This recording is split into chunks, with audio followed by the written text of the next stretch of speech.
دووبارە سڵاوتان لێوێت کا خەلید لە شوێنەوە سایوتم ساڵی پار ئەم کاتە بوو کە پرۆژە یاسایەک هەبوو بۆ دەستگیرکردنی ئەوانەی کە بەشداریان لە ئەنفال و کیمە باران ناکردەوە یان شۆڕژوەساونەتەوە بۆ پێی تۆ سەرۆکی لیژنەی یاساییت لە پەرلەمانی عێراق فرسەتێکی زۆر باشە لێوە پرسم بۆ کارێ لەسەر ئەمە نەکردەوە تا ئێستا. وڵا دیارە ئەوە پرۆژەی بڕیارە پرۆژە یاسانیە و وەکو ئەندامی پەرلەمان بۆ خۆم ئیمزام لەسەر ئەو تەڵەبە کردووە کە ژمارەیەکی زۆری پەرلەمانتارانی کوردن پێم وایە بێ ئیسtisنا هەموو پەرلەمانتارانی کورد لە بەغدا ئیمزای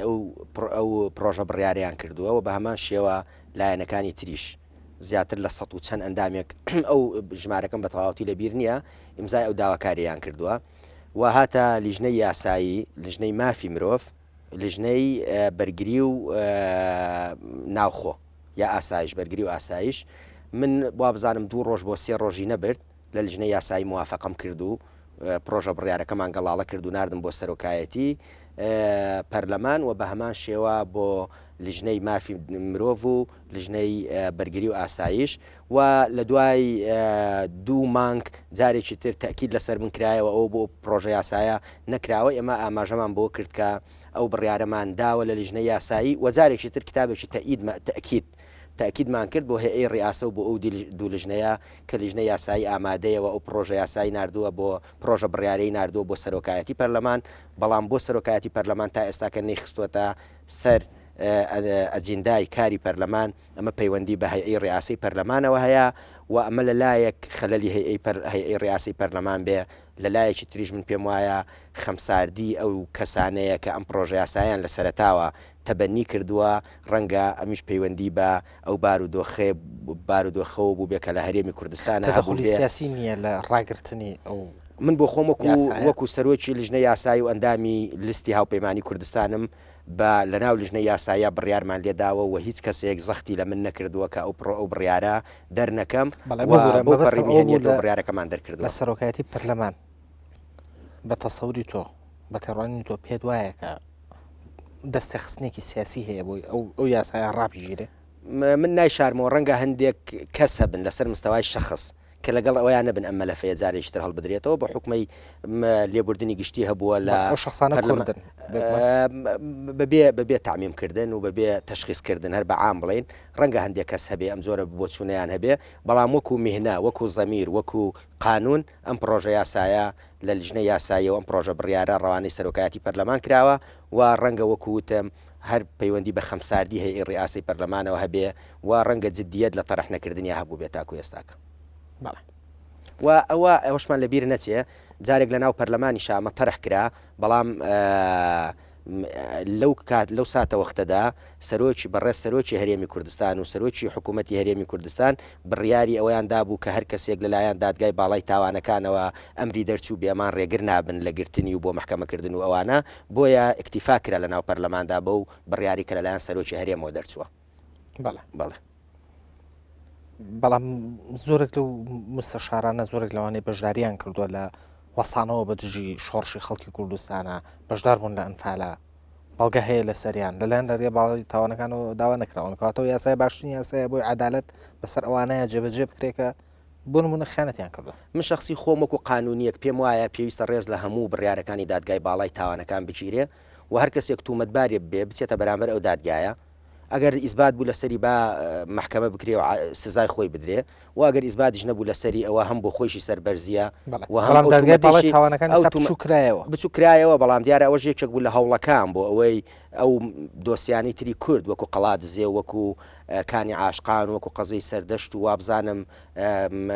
مەنعتە جەولەکەی سلێمانی و ئەمانە سیر نەکرێ بەڵام ئێمە لە لیژنەی یاسایی زۆر بەتوندی بەرامبەری وەستاین و توانیمان دەرەنجام ئەم قانون محکەمەکە هەڵنەوەشێتەوە و محکەمەکە ئێستاکە ماوە هەر کەسێک سکاڵای هەبێ یا هەر تومەتبارێک ئێستا دەستگیر بکرێت لە بەرامبەر ئەو دادگایە ماوە بۆ حەجمی پێشووی یا قانونەکەی ماوە محکەمەکەش ماوە ڕەنگە لەبەر ئەوەی جاران ئەگەر سی کەیس هەبوو بێ ئێستاکە هیچ کەیسیان نییە کەیس لە بەردەمان نیە ئەگەر کەیسێکە بێ دادگایەکەیە و سەیری ئەکا و بێ ئەوەی هیچ کێشەیەکی قانونی و سیاسی هەبێ ئەتوانێت تەقدیمی بکە. دەکەواتە ینی کورد خۆی کەم تەرخەمە لەوەی کە نەیتوانی ئەوە بکا بە کەیسێک و بیا بە دادگای باڵای تاوانەکان. ئەمە لە کەیسی ئەنفال و هەڵەبجەوانەدا هاتووەوە ئەمانە هەموو ئەم داتا و معلوماتانە هەیە دەرەنجام ئەوە پەیوەندی قەزەیەکی قانونیەکە لە نێوان دادگای باڵای تاوانەکان و لە نێوان ئەو کەسانی کە تومەتبارن. زۆر باشە کاک خالی دەمەوێت زۆر بە کورتی وەڵامیان پرسیارم بێتوانێت پێشتر سەرۆکی پەرلەمانی ئێستای عێراق ئوسامە نەجەفی لەگە کورد نێوانی زۆر خراپ بوو بەڵام وەبزان ماوەیە کە نێوانی لەگە کووردا باشە ئەمە کاریگەری هەبووە لەسەر سەرۆکایەتیکردنی شخصی خۆم وای نابینم پێم وایە ئەو تەزمیدی هەندێک سراعاتی ڕاستەوخۆ و پێکدادانی سیاسی ڕاستەوخۆی لەگەڵ کووردا کردووە بەڵام لە ژێرەوە هەموو کەسانەی کە لەگەڵ ئەوە هاوپەیمانن هەموو کەسێکوانەی هەموو ئەو لایەنە ئەو کیانە سیاسیانەی کە لە ژێر تەسیری سیاسی ئەوان دژایەتی کورد دەکەن و من لێرەوە هەمیسان لە بەرنمەکەی تووەوە ئەکرێ بڵێن شتێکی تر ئاشکراکەین کە تا ئێستاکە لە ئەعلامی کوردیا باز نەکراوە یەکێک لەو خاڵانەی کە بۆ کەرکووک و ناوچەدا برێنراوەکان زەرور بوو تعدیلکردنەوەی قانونی هەیەی نیزاعاتی ملکی عقاری دوای ئەوەی لە لیژنەی یاسایی موافقەمان لەسەری کرد و نردمان بۆ سەرۆکایەتی پەرلەمان زیاتر لە 6 مانگ سەرۆکی پەرلەمان ئەم قانونەی ڕاگرت و نەیهێش بچێتە سەر جەدوەلی ئەعمال 122 ئیمزای ئەندام پەرلەمانمان بۆی کردەوە نەیهێش لە ناو پەرلەمان دوو جار بووە مشکلەی سیاسی گەورە و بۆ پێگا ینی بووە شێوەیە لە تەشەنووج دروست بوو لە نێوان ئێمە و لە نێوان سەرۆکی پەرلەماندا سەرۆکی پەرلەمان لەبەرەوەی عەرەبەکانی کەرکووک ڕازی نەبوون لەسەر ئەو پرۆژە یاسایە نەیخستە سەر جەدوەلی ئەعمال بۆیە ئێمە پەنامان بردە بەر ئەنجومەنی وەزیران و لە ڕێگای لیژنەی جێبەجێکردنی مادەی 140ەوە ئەو بڕیارانەمان هەڵوەشانەوە بۆیە هەموو ئەو قەزیانەی کە پەیوەندی بە مافی خەڵکی کوردستانەوە هەبێ ئەو بە تەواوەتی دژایەتیەکە پرۆژە یاساکەی سەرۆک کۆمار کە بۆ ئاسایکردنەوەی حدودەی دارەکان هاتووە ماوەی 4 مانگ لای خۆی ڕایگرت بەڵام ئەویست بڵێ ئەمە نایاسایی و بیگەڕێنێتەوە بەڵام ئێمە بە پشوو درێژی بە گفتوگۆ لەگەڵ مستەشارە قانونیەکان قسەمان کرد بڕیاریاندا کایە ڕاوێژیاندا کە ئەمە قانونیە لە بەرامبەر پەیڕەوی ناوخۆی پەرلەمان ئیتر هیچ دەسەڵاتێکی نەما دوای 4 مانگ ئەوجا ئیحالەی لیژنەی یاسایی کرد و لەگەڵ لیژنەی هەرێمەکاندا کە ئێستاکە مناقەشەیەکین بۆیە من پێم وایە و قەزیانی پەیوەندی بە کورد و بە تایبەتی بە جێبەجێکردنی مادەی 140ەوە هەیە سەرۆکی پەرلەمان بە هیچ شێوەیەک دۆستی کورد نییە و هاوکاری کورد نییە و ئەوی لە توانایە بێ عەرقەلە دروستەکەەوە من پێم وایە لەگەڵ نزیک بوونەوەی هەڵبژاردننی ئەنجومەنی پارێزگاکان چۆن جاری ڕابردوو بە دژایەتیکردنی کورد ئەم دەنگانی بەدەستێنە ئەم جارە لەلایەک بە دژایەتیکردنی کورد لەلایەک ڕەنگە بە دژایەتیکردنی شیعەگەری لە عێراقدا بیاوێ کورسەکان کورسی بۆ خۆی زیاد بکە یا خودت کورسی بەدەست بێنێ و ئێمە من پێم وایە ناکرێ بچینە وەهمێکەوە یا قەناعەتێکەوە کە بڵێن پەیوەندەکە ئوسامە نوجەیفی تەغیر لەسەر عەقڵیەت و هەڵسوکەوتی هاتووە ڕەنگە جاران خۆی مباشر کە ئەو کات کارکتەرێکی سیاسی ئەوەندە بەهێز نەبوو لەسەر ساحەی سیاسی عێراقدا ڕوبەڕووی کورد ببێتەوە ئێستاکە بۆ ئەو ناشێ کە ڕئیسی پەرلەمانی عێراقا بەڵام ئەو پەرلەمانتارانەی کە سەر بەون لەسەر نەهجەکەی خۆیان بەردەوامن و من بۆ خۆم هیچ گۆڕانکاریەکی ئیجابی لە مووقفی سیاسی ئەوان نابینم بەرامبەر زۆر باشە خۆت هات دەسە پرۆژەکەی سەرۆک کۆمار تو پێ دوایە پرۆژەیە جێبەجێکرێ ئەمە لە کاتێکە ئەو پرۆژەیە باز لە حەلی کۆمەڵێک ناوچە ئەکا جێڕانەوەی چەند ناوچەیەکەکە بۆ ئەو پارێزگایانە کە لە ماوەی نێوان ئەو بڕیاری مەجلیسی قیادی سەورە و ئەم تەغیراتانەیە 3 پارێزگا دروست بووە 3 پارێزگا لە عێراقا دروست بووە ئەم پرۆژەی چۆن جێبەجێکرێ هیچ عەرقەلێکی قانونی نایەتە بەردەمی ئەم پرۆژەیە زۆر ئاسانە و ئەوەی زۆر معلوماتی لەسەر ئەو گۆڕانکاری ئیداریانە نەبێ هەم لە ڕووی سیاسیەوە هەم لە ڕووی فەنیەوە و هەم لە ڕووی قانونی و شارەزای تاریخی قانونی ئیداری عێراق نەبێ ئاسان نییە بتوانێت قسەی لەسەر بکە و بە ئاسانی لی تێ بگە بۆ نمونە هەندێک ڕەخنە هەیە لەم قانونە ئەجیرێ هەندێک گەڵێ زۆر بە عامی هاتووە هەندێک گەڵێ باشە ئەگەرم قانونە دەرچێ ئەگەر وەزعەکە بگەڕێتەوە پێش ساڵی 1968 دهۆکیش ئەو کات قەزایەک بۆ سەر بە مووسڵ بۆ دهۆکیشە چێتەوە سەر مووسڵ و هەندێکتر باز لەوە ئەکرێ کە بەس کەرکووک وەکو پارێزگا ناوی هاتووە و هەندێک لەو گۆڕانکاریانە گۆڕانکاری فەنی بوونە و هەندێک باز لەوە ئەکەن ئەی بێت و ئەگەر باس کفری و هەندێک ناوچەی تر یا هەندێک ناوچە لە خانەقینە لە مەندەلی و لە جەلەولا و لە سعدیە ڕەنگە ئەگە لەسەر ئەساسی قەزایە ناحیە ئێمە دواتر ئیستیفتا بکەین ئێمە تایە زەرمەند دەبین بەس لە کەرکووکەی بینەوە ئەمە ئەم بۆ چوونانە ڕەنگە پەیوەندی بەوە بێ ئاگداری تەواوی ئەم پرۆژەیە نین کە چۆن نووسراوەتەوە و بە چ شێوەیەک ئەبێ جێبەجێ بکرێ ئەم پرۆژەیە سەرەتا لەلایەن لیژنەی جێبەجێکردنی مادەی 140ەوە لە کۆتایەکانی ساڵی 2010 ئامادەکراوە لیژنەیەکی فەنی دروستکراوە کە چووە دراسەتی گۆڕانکارەکانی باشوور و ناوەڕاستی عێراقی کردووە کە گرنگترین ناکۆچی لە نێوان کەربەلا و ئەمبارە لەسەر نوخەی بوو ڕەحالیە و عین تەمر ئەم گۆڕانکاریانە بۆیە بە سیاسی ناوە بردرێ لەبەرەوەی یەکەم حدود لە نێوان شیعە و لە نێوان کەرب لە نێوان سعودیەوە لەوێوەیە ئەم سەدامی ستوێتی ڕژەمی پێشوو ئەوێ لە سەر بە ئەمبار بێ و لەلایەن سنەوە حکوم بکرێەوە ئەو منفەزە بگیرێ منتیقەیەکە کە غازی زۆرە کە ئەمە بۆ سوود بۆ شیعاگەڕێتەوە لە کاتی ئەو واقع دیموگرافی کە لەوێدا هەیە ئەمان خستویانەتە سەر ئەمبار. یەکێک لە گۆڕانکاری گرنگەکانی تر ئەوەی پەیوەندی بە بەلدە دووجەیل و سامەڕاوە هەیە لە کاتی دروستکردنی پارێزگای سەلاحەدین لە ساڵی 1976 ئەم ناوچانە لە بەغادا بڕێنراون کە شیعین و شیعە تا ئێستا کە پیان وایە ئەوە مەهدی المنتەزەر ئیمام مەهدی المنتەزەر لە سامەڕاوە دەرەچێەوە پێویستە ئەوێ لەژێر کول لە بەغدا بێەوە بە شارێکی شیعە ناکرێت لەلایەن سنەوە حکوم بکرێمە ڕ لە سیاسەتا و بەڕاشکاوی لە ناو پەرلەمان و لە ناو لەسەر فەزائیات و لە جەرائیدا باز ناکرێت بەڵام ئەمە ژێر با بڵێن باگراوندی فکری ئەم لایەنانە بەم شێوەیە ڕوانن و ئەم گۆڕانکاریانە کاتی خۆی ڕژێمی پێشی کردوێتی ئەمە هۆکارەکەی بووە و بە هەمان شێوە شیعە لە بەغدا کەم بکاتەوە واگەر لەسەر تکریت بن ئەتوانێت باشتر سەیتەرە بکاتە سەریانە کە زۆرینەی سنیە ئەوانی کەرکووکشەوە دیارن گۆڕانکاریەکان چۆن کراوە بۆ وەڵامدانەوەی ئەو پرسیارە دهۆک ئەبێتەوە قەزا و قەزاش سەر بە قەزایەک شەبێ ئێمە نابێ ئەومان لەبیر بچێ مادەی 143 دەستوری عێراقی هەموو قانونی ئیداری دەوڵەتی عێراقی هەڵۆشاندوێتەوە بە ئیستیسنایی مادەی 58 نەبێ لەگەڵ مادەی 53 فەقرە ئەلیف با بچین بزانین مادەی 53 فەقرە ئەلیف چیاڵێ ئەڵێ ئەو شوێنانەی کە ئەو ئەرزەویانەی کە لەژێر دەسەڵاتی حکوومەتی هەرێما بووە لە 93 ئەوانە ناوچەی ناکۆچی لەسەر نین بۆیە کە ناوچەی ناکۆچی لەسەر نەبوون جارێکی تر ناچێتەوە ژێر جێبەجێکردنی مادەی 140 لەبەروی مادەی 140 هاتوو بۆ چارەسەرکردنی المناطق المتنازع عليها دوو ئێمە هاوشێوەی ئەم ناوچانە هاوشێوەی هینێکی قانونیمان هەیە پێشینێکی قانونیمان هەیە بۆ نمونە تا ئێستا ئاکرێ سەر بە مووسڵە لە ڕووی قانونیەوە مەرسومەکەی تا ئێستا کە سەر بە مووسڵە بەڵام لەبەر ئەوەی لە 93 لەژێر دەسەڵاتی حکوومەتی هەرێمی کوردستانە بووە ئێستاکە بەشێکە لە حکوومەتی هەرێم و بە هەمان شێوە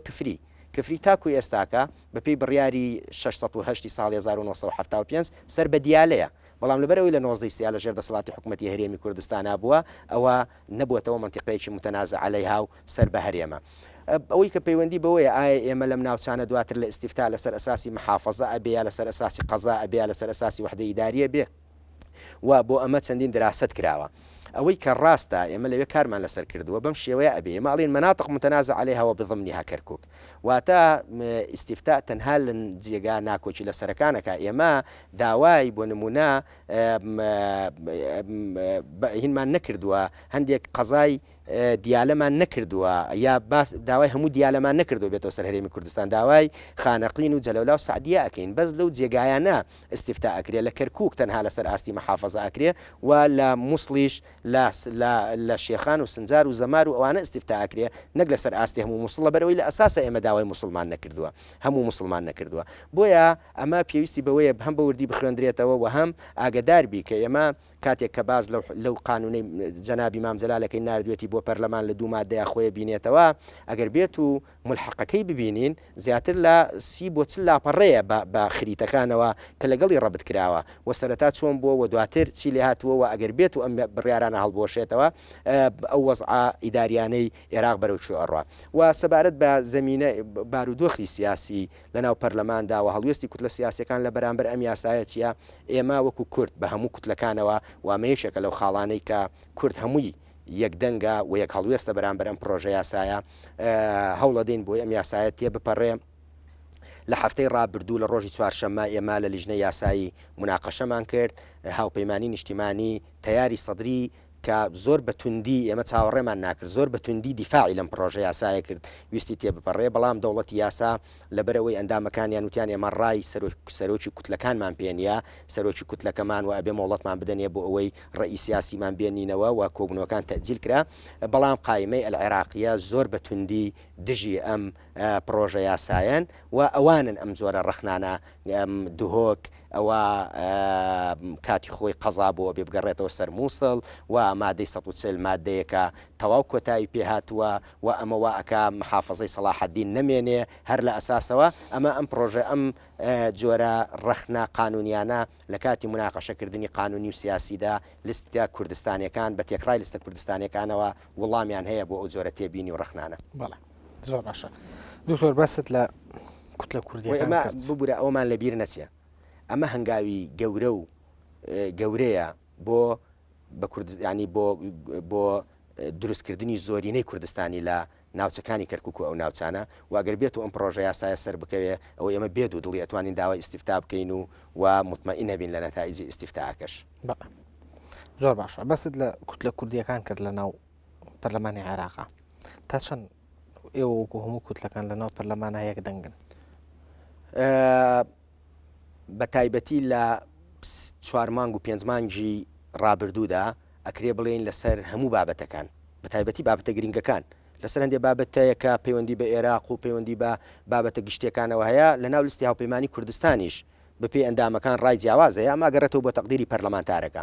بەڵام ئەو مەسەلانەی کە پەیوەندی بە مافە دەستوریەکانی خەڵکی کوردستانەوەیە هەموو لستەکان ئەم لەم ماوەی ڕابردوودا یەک هەڵوێست بووینە و یەک بۆچوون بووینە و لە کاتی تەڕحکردنی ئەم کەیسانە لە ناو پەرلەمانیان لە ناو لیژنە تایبەتەکان هەمومان وەکو یەک بەرگریمان لێ کردووە و داکوچیمان لێ کردووە و یەکێکە لە گۆڕانکاری ئیجابیەکان کە ئەکرێ بڵێن کوردی بە قووەت کردووە و ئەمە بووەتە جێ قەلەق و نیگەرانی لایەنە سیاسەکانی تر لایەنە سیاسی عەرەبیەکان بەڕێستن بەڵام زۆر جار لە ڕاگەاندنەکانی کوردستانەوەی بینین ئێوە دوای مناقەشەکردنی هە پرۆژە یاسایەک هەر لایەنێتان نیانەوانێ بە جۆرێک باسی لێکەن و بە جۆرە ڕخنەی لێگرن و بە جۆرێ قسەی لەسەراکەن بوو لێرە ئەم جیاوازیە یانێگەری وەلیوی گرتوونەی بۆ لێرە یەک خطابتان لێ هەرکەستان بە ئاڕاستێکا قسە من نازانم لەم ماوەی ڕابردوودا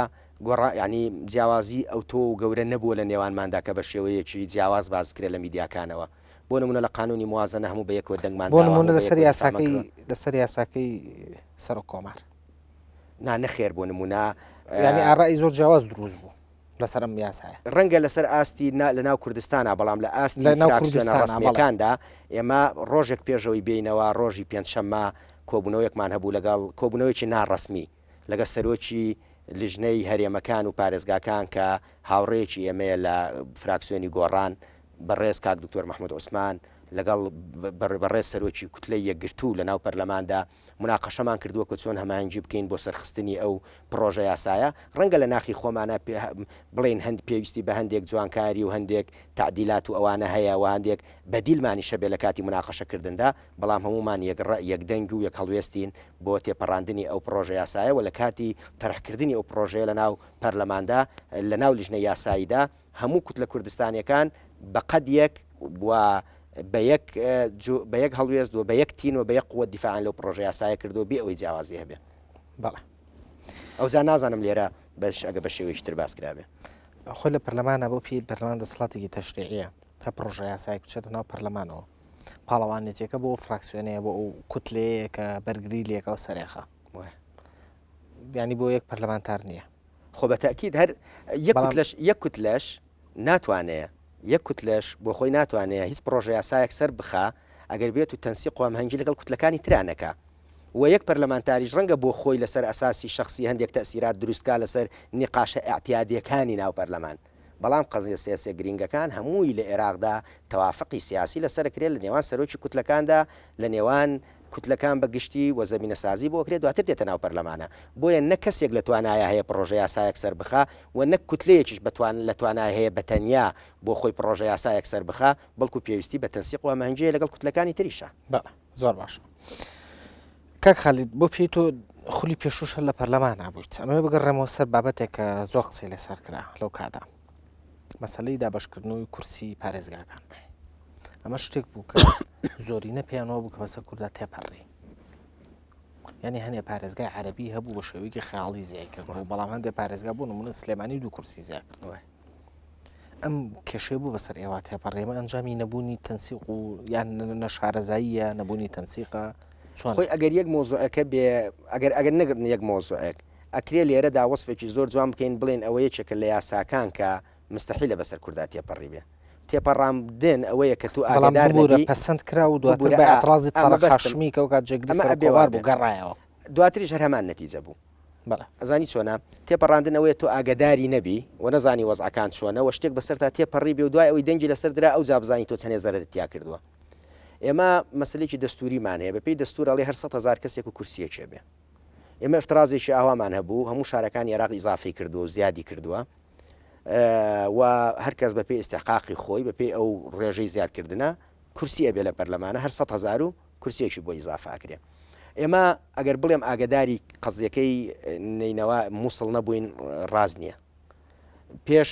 2 هەفتەش لە ئقرارکردنی قانونەکە لە کاتی لێکۆڵینەوە خۆی 2 مشکیلە هەبوو لە کاتی قرارکردنی و قانونە یەکەم عەرەب و تورکمانەکان داوای ئەویان نەکرد کورسی کۆتایان هەبێت لە کەرکووکە کاوە ئێمە تایە سەرکەوتوو بووین نەمانهێشت کە لەگەڵ ئەوەی زەختی ئەمریکیەکان زۆر تون بوو لەسەر کورد تەنانەت گەیشتا و ئاراستەی ئەو ئاستەی ئۆبامە پەیوەندی بە سەرکردەکانی کوردەوە بکاو من پێم وایە سەرکردایەتی کورد ئەو کات زۆر بە ژیرانە خۆیان لەو مەسئولیەتە بە شێوەیەک لە شێوەکان لا بردووە خستیانە وتیان ئەوە لە لای پەرلەمانتارەکانە و ئێمە چوینە بەراوازی هەوە ئێمە ڕێگامان نەدا ئەو کورسیە کۆتانە بە تورکمان و بە عەرەب بدرێ لە کەرکووکدا. ئەوەی ترکە پەیوەندی بە ژمارە کورسیەکانەوە هەبێ ئێمە داتاکانی مووسڵمان لەلا بوو مووسڵ کە 19 مەقعدی هەبووە لە کاتی هەڵبژاردنەکانی 2015 ئێستا ئەبوو بە 32 مەقعد ئەم زیادەیە لەکوێیە هات کە 13 مەقعد ئیزافی ئەمە نەکتەنها تەسیر لەسەر حەزمی کوردەکە تەسیری لەسەر زۆری نەکرد کە قایمەیە عێراقی زۆرتری لە دەوڵەتی یاساشێنە ئەگەر ئەو مەقعدە زۆرانی مووسڵ نەبووە سنە ئەو هەموو کورسیانی بەدەست ناهێنا ئەوان بە دوو شێوە جوابیان هەبوو یەکەم کە قانونی ئینتیخاباتی ساڵی 2004 کە ئەوە ڕاستیشە باز لەوە ئەکا ژمارەی ناخیبەکان ئەوانن کە ناو خۆیان نووسیوە لە ناو لستی دەنگدەرانە لەبەر ئەوەی کە سەردەم تیرۆر زۆر بەقوت بوو لە مووسڵە و کاتە و عەرەبیش تا ڕادەیەک وەزعێکی مشەجعان نەبوو بۆ ئەوی ناو خۆیان بنووسن بای 19 مەقعد خەڵک خۆی ناونووس کردبوو لە مووسڵە ئەمان چوو بنچیان کردبوو لە دوای هەڵبژاردنەکان طعنێکیان لە بەرامبەر محکەمەی ئیتیحادی نووسی بووە محکەمەی ئیتیحادی بەپێی ئامارەکانی وەزارەتی تیجارە باسی لەوە کردبوو کە ئەوان مەزڵومن و ئەبێ یعنی زوڵمیان لێکراوە لە هەڵبژاردنەوەی داهاتوودا ئەبێ مەقعدەکانیان بۆ بگەڕێتەوە هاتینەوە سەر حیسابەکان ئەوان بۆ خۆیان نمووی طبیعیان لەگەڵ قرارەکەی محکەمەی ئیتیحادیشە ئەبێ وایە 6 مەقعد زیادیان کردایە 7 مەقعد زیادیان کردایە بیان کردایەتە 26 مەقعد بەڵام ئەوان زیاتر لە 7 مەقعدیان تەزویریان کردبوو من ئێستا ئەو کات ئێمە وەکو لیستی هاوپەیمانی کوردستان کە لێ بووین بەیان نامەکەمان خوێندەوە کە تەزویر کراوە لە سجلی ناخبینی مووسڵە من ئێستاکەش پێم وایە تەزویر کراوە و کورد دەگەر ئێستاژ نەگا بەخۆیە ینی بەخۆمانە نەچینەوە و سیستەمێکی نوێ بۆ هەڵبژاردندانە نین 2 ساڵی تر یا ساڵ و نیوەشی تر ڕوبەڕووی هەمان مشکیلا بینەوە مووسڵە بێتە 35 و 36 و 37 مەقعد لەبەرەوەی ئەوان ئەگەر بە پێی پتاقی تەموینی بێ و تعداد نەبێ ئەوان خەریکی تەزویرکردن ینی بعد بە مباشرین ئەڵێن تەزویر بەڵام دەستکاریکردن هەیە لە سجلی ناخبیندا و ئێستاکە وەزیری بازرگانی کە کووردا هەوڵەکانی خستوەتە گەڕ بۆ ئەوی بتوانێت ئەو تەزویرانە و ئەو دەستێوەردانە و دەستکاریکردە حدێکی بۆ دابناوە ئاشکرای بکاوە هیوادارین لە هەوڵەکانی سەرکەوتوو بێ بۆ ئەوەی ڕاستیەکان دەربکەوێت بەڵام ئاهاتینە سەر سلێمانی و هەولێر کە 15 مەقعد بوو کاتی خۆی هەرچەندێک آخر ئامار داوامان لە وەزارەتی تیجارە ئەکرد سلێمانی بۆتە 1,700,000 لە دوو کورسی زیاتری بۆ ناکرا پەیوەندیمان کرد بە فەرمانگەی خۆراک هەیەوا بزانم لێرە لە سلێمانی هەمان ئاماریان بۆمان نرد و کاتێک کە تۆ مامەڵە لەگەڵ ڕقەما بکەی ئیتر ناتوانانی چی بکەی بۆیە دەرەنجام ڕۆیشتین بۆ ئەوەی 2.9 نمووی طبیعیە کە وەزارەتی تەختیت دایناوە و ئەمە بەو ئاراست بەو شێوەیە ڕۆیوە بۆ نمونە 3-4 خەیار هەبوو ینی بۆی بڵێم لە سەرمان تێنەپەڕێ ئێمە 2 خەبیر 2 کەسی لێزان لە کوردستانەوە هاتن لە کۆبوونەوەکان لەوێ بەشدارە بوون لەگەڵمان کە لە زمانی ژمارە شارەزا بوون بە هەموو شێوەکان لێکیانەدایەوە یا کورسیەک یا 2 کورسی بۆ هەرێمی کوردستان زیادی کرد دەرەنجام بە شێوەیەک ڕۆیشت کە هەرێمی کوردستان هەمووی 4,300,000 ئینسانە 43 مەقعدی بۆ دابنرێەوە بە شێوەیەک تەقسیم بکرێتەوە بەسەر پارێزگاکانە بۆیە ئەوە لەگەڵ ئەرقاما بوو و ئێمە نەمانتوانی تایە موفق بین بە تایبەتی ئەو دەستکاری گەورەی کە لە مووسڵ کرابوو بەڵام لەگەڵ لێت ناشارمە ئەو زەختەی ئەمریکا ئەو زەختەی وڵاتانی ینی نێودەوڵەتی کاکراوە ئەو زەختە عاملە ناوخۆیی کە هەبوو و دەرەنجام بەیان نامەیەک ویلایەتە یەکگرتوەکانی ئەمریکا بەڵێنیان بە کووردا کە لە وایت هاوسەوە دەربچێ و ئیقرار بە دەوری کورد و بەجێبەجێکردنی مادەی 140 ئەوانە بکە ئەمە یەکێک بوو لە هۆکارەکان بۆ قبولکردنی بەڵام ئەگەر قبولشی نەکردای کورد بە دیلی تری لە بەرامبەرانە بوو بەڵێ زۆر باشە 2 دقیقە کاتی بەرنامەکەم ماوە ئەمەوێ لێت بپرسم بۆ پێێت و 2 خولەندامی پەرلەمانی عێراقیت چی هەیە کورد ئەیتوانی بیکە بەڵام نەیکرد و چیش هەبووە کە هەڵبژاردنەکانەوەی بیکەن بەڵام نەتوانن بیکەن ئەمێ زۆر بە کورتی لەمە ئەو دوو دقیقەیە بە تایبەتی ئەوەی کە ئەتانتوانی بیکەن و بەڵام نەتان کردەوە چی بووە؟ من پێم وا بێ لە ساڵی 2006 و 2010دا بە تایبەتی لە ناوەڕاستەکانی ساڵی 2010 کە قایمەی عێراقی و تیاری سەدری لە حکوومەت کشانەوە ئێمە زەختێکی زۆرمان لە مالکی بکردایە من پێم وا بێ ئەمانتوانی هەندێک لەو داواکاریانەی ئێستاکە کەمە معلقی ماوە بمانتوایە جێبەجێ بکەین و تەجیلمان نەکردایە بۆ ئێستا ئەوەی بەدەستمان هێناوە نووسی ببوورە ئێوە وەکو کێمە بەسە سەکەدایەتی کوردەیە نوێنەرانی کورد لە بەغازانیی ئێمەش ناتوانین خۆمان لە هەندێک مەسئولیت ڕاستە پەرلەمانتار بووینەوە لە سەروی ئێمەوە سەرکردایەتی بڕیارەدا بەڵام ئێمەش مەسئولیت ئێمەژە بواە ئەو کات على الأقل بەرچاوڕوونیەکمان بدایەتە سەرکردایەتی کورد کە پێویستە وا بکرێت ڕەنگە ئەمانە خەلەل بوو بێتن و بەڵام دەستکەوتی زۆر گەورەش بەدەساتوە نووسینەوەی دەستور مافەکانمان سەسپیوە هەموو ئەو یاسا ئەتیحادیانەی کە لە بەغداوە دەرەچێت تا ئێستاکە ئەم لستەیە بەوەندە مەقعدەوە کە ناکاتە 120 مەقعدەکانی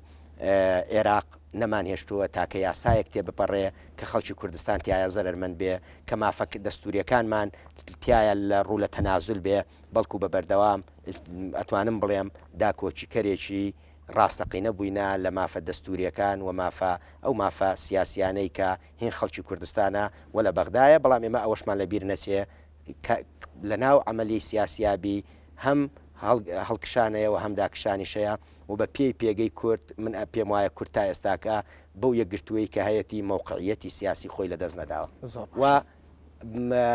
زمینەش لەبارە ئێمە بتوانین داواکاری سیاسیەکانی خۆمان داواکارە دەستوریەکانی خۆمان لە ماوەی داهاتوودا بەدی بێنین و ڕەنگە زمینەکە لەبار بێ و من بۆ خۆم متەفائلم لە بەدەستێنانی داواکاریەکانمان ئەگەر بێت و ئەو یەک هەڵوێستی کە ئێستا هەیە لە نێوان کووردا لە بەغدا بەردەوام بێت. زۆر باشە. خالی شوانی سەرۆکی لیژنەی یاسایی لە پەرلەمانی عێراق زۆر سپاس بۆ ئامادەبوونت. سپاس بۆ ئێوەش زۆر سپاس. خۆشەویستانم بۆ سەرنج و تێبینیەگەتوان لە ڕێگەی مەڵ ئەدرەسی بەڕاشکاوی @nrttv.com پەیوەندیمان پێ بکەن تا بەڕاشکاویەکی تر بە شایدتان نەسپێرم. دەست خۆشکەوی.